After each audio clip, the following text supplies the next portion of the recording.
बाबा जी पैसे के पीछे भागते हो। अरे बेटे, तुझे थकान नहीं लग रही क्या? इससे सुपर फास्ट कुछ और नहीं हो सकता। क्रैक मेल की तरह गाड़ी बिना ब्रेक लगाए प्लेटफॉर्म से गुजर जाए और तब जाकर स्टेशन मास्टर को ख्याल आए कि जा, ये तो गाड़ी गुजर गई, निकल गई, और उसके बाद स्टेशन मास्टर साहब लाल झंडी लेकर पीछे पीछे उस गाड़ी के दौड़ने लग जाते। इसी कहानी को आप इस तरह से समझिए। एक आयुष मंत्रालय है, उसमें बहुत सारे कर्मचारी हैं, दरबान से लेकर सचिव तक, उनके ऊपर मंत्री तक। इतने लोगों के होने के बावजूद इन्हें पता नहीं चला कि बाबा रामदेव ने कोविड-19 की एक दवा बना ली है और लॉन्च कर दी है। मैं अपने सिस्टम की इसी खूबी का कायल हूं। पहले पता चले ना चले, बाद में 100% पता चल जाता। कोरोना की दवाई कोरोनिल और कोरोनिल, लॉन्च करने बोरोलिन नहीं, कोरोनिल। इसके ऊपर हमने 2 ट्रायल किए। यह है कोरोना की दवा हसीना, जिसे बाबा रामदेव ने खोज निकाला है। आज हम ये कहते हुए गौरव अनुभव कर रहे हैं। लोग हैरान हैं कि आयुर्वेद की दवा का नाम कोरोनिल कैसे हो गया।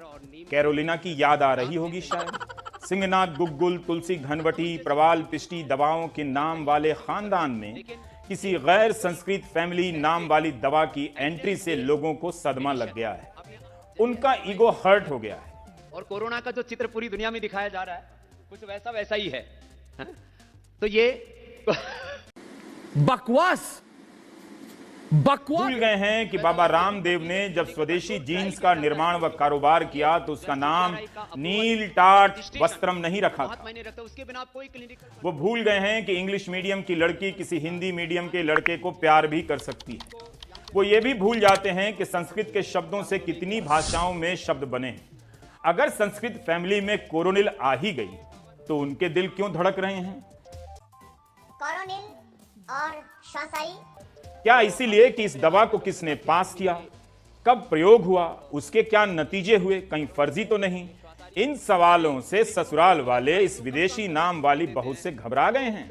भाई बारातियों, इन्हीं सबको देखने के लिए आयुष्मान भव का आशीर्वाद देकर आयुष मंत्रालय बनाया गया था।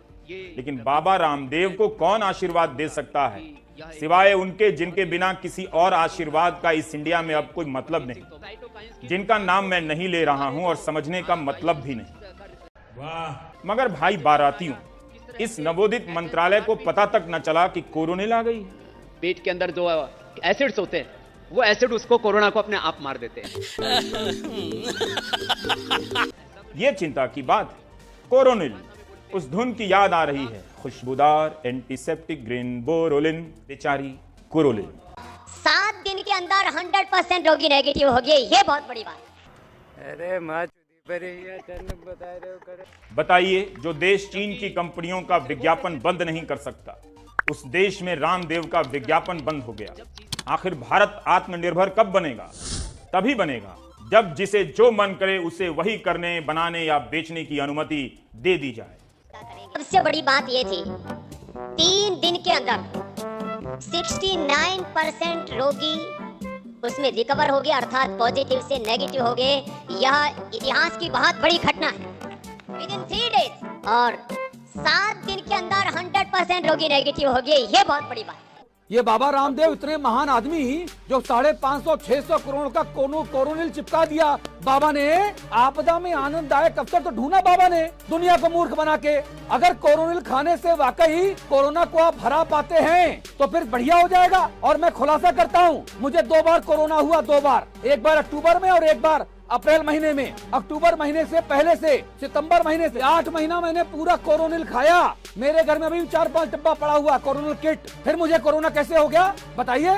अब बाबा कहेगा कि तुमने मेरी ये कोरोनिल खाई थी, इसीलिए तुम मरे नहीं, चिल्ला चिल्ला के बात करते हो। ये लीजिए। तेरा राम जी करेंगे बेड़ा पार, उदासी मन काहे को करे, इसी भजन का ही अब तो सहारा है।